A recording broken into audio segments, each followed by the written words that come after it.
Baka di mo na ako pinapansin. Wala. Hazel, Wala nga, Anton. dahil ba ito sa pag-amin ko 2 weeks ago? Hindi ako magsusorry sa confession na ginawa ko. I just want you to know na totoo yun. Matagal na kitang gusto. Sorry, Anton. Hindi kasi pwede. Bakit di pwede?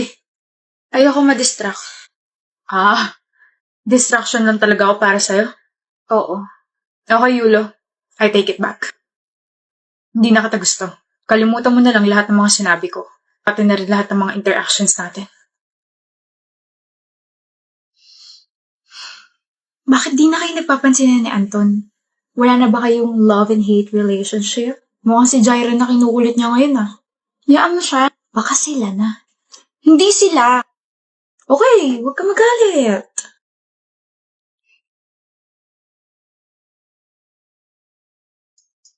Hoy, congratulations, Hazel. Hoy, ako lang to. Ano ka ba? Yulo. Cruz. Hazel. Anton. Congrats sa mga awards mo. Tsaka, congrats ka sa graduate na tayo. Congrats din. Pwede na, ano? Pwede? Ano pwede? Hindi pwede noon dahil hindi pa tayo tapos mag-aral. Pero ngayong graduate na tayo, pwede na ba kitang kulitin ulit? Pwede na ba ulit akong umamin sa'yo? Pwede na ba kitang ligawan? Pwede na ba kitang magustuhan? Mahalin? Gusto mo pa rin ako? Ako lang ba si Jaira? Ha? Hindi ko kailanman nagustuhan yun. Di ba sabi ko, ikaw lang para sa akin? Weh, oo nga, ikaw lang. Ho, Yulo, huwag masyadong lumaki ang Yulo mo, Mayabang ka pa naman kapag may umaamin sa'yo. Sa'yo lang naman nawawala angas ko eh. Di nga ako nakaubra nung umamin ka 7 months ago. Ngayon pa kaya na gusto na rin kita. Hindi ka, papakilala ka sa parents ko. Agad? Di ba nanliligaw ka? O ligawan mo na agad sila. Don't worry, pwede na akong magka-boyfriend. Maayos ba ako, Yulo? I mean, Bob, Hazel? Maayos ba ako tingnan? Maayos ka. Kaya halika na, Pogi. Time na para ma-intimidate ka sa kanila. Yulo naman! Hoy, road trip tayo bukas. Sino G? Paalam lang ako. Kanino, Jack? Sa parents mo? Palagi ka naman pinapayagan mo ngayon Sa girlfriend ko si Leah. Siya yung papaalam mo na kay Ash. Anak ng mga under! Ang corny nyo ba? Ang cringe pati. Bakit nyo kailangan magpaalam sa mga girlfriend nyo?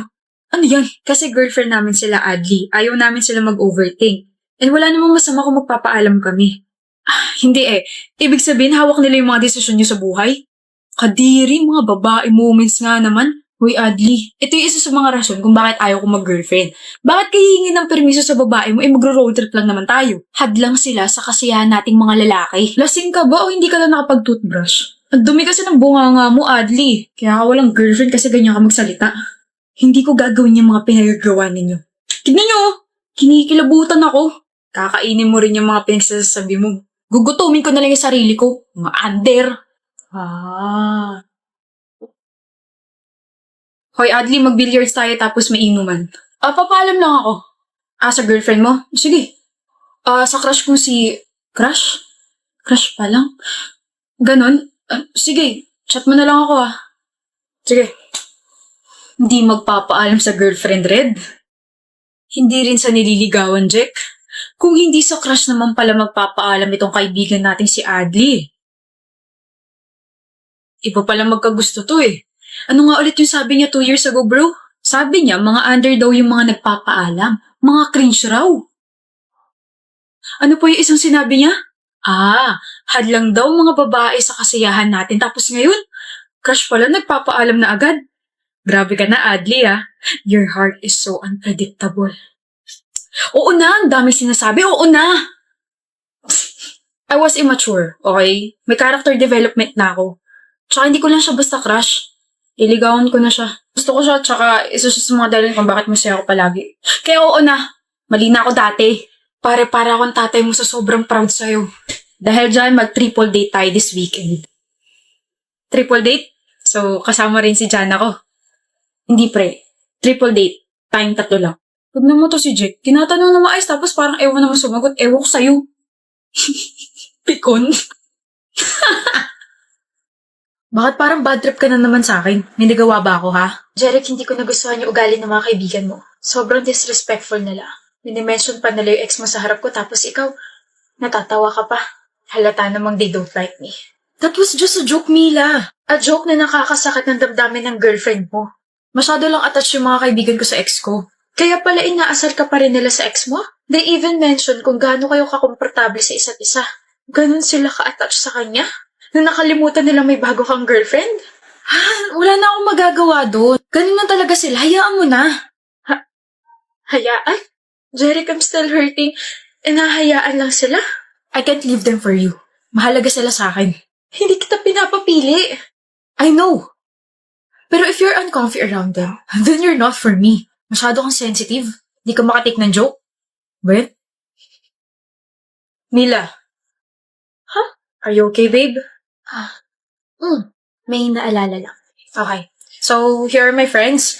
Si Ice at saka si Francis. Guys, this is my girlfriend. Si Mila. So, totoo ka nga.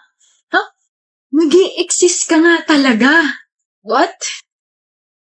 Halika na, Bi. Nung pinakita ni Gian yung picture mo sa amin, Hindi kami naniwalang papatulan mo siya kasi pangit niya eh. tigilan niyo nga ako. Anyway, grabe. Totoo ka nga talaga. I'm Francis. This is Ice. Don't worry. Aalagaan ka nitong utol namin kahit mukhang hindi niya inaalagaan sarili niya. Visit naman. Tanungin mo lang kung anong gusto mo malaman dyan. Ikukwento namin. Kunwari, naihiyan sa pantalon nung high school kami kasi tinalunan siya ng daga eh. Di kayo titigil, ha?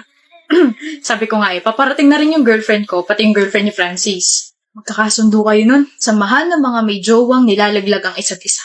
Pangat pa ng sombrero mo. Huwag mo nga pansinin to sombrero ko, gawa to ng girlfriend ko eh. Adan muna kami. Maya ulit. Pagpasensya mo na yung mga yun, ha? Kukulit eh. Your friends are nice and funny. Eh ako. Paano naman ako? Gwapo. Lang? Gwapo at saka mahal ko. Bakit? Kinilig tiyan ko. Baka maihi ka bigla ha. Nangaasar ka? Halika na. Brea, paabot nga nun. Ha? Paabot nun. Ha? Ako na. Brea, sabi ni ma'am sa inyo raw ako. Ha? Sa inyo raw ako. Sa grupo niyo raw ako. Ha? Sa'yo ako. Ha? Ha? Basta sinabi ko na sa'yo, ha? Ha? Ha? Okay. Ha? Okay. Brea, natignan mo na yung sinend ko sa yung file. Ha? Oo, natignan mo na. Ano comment mo? Okay ba? Ha? Talaga? Tama yung sinend ko? Sabihin mo lang kapag may kailangan pa akong gawin, ha? Ha?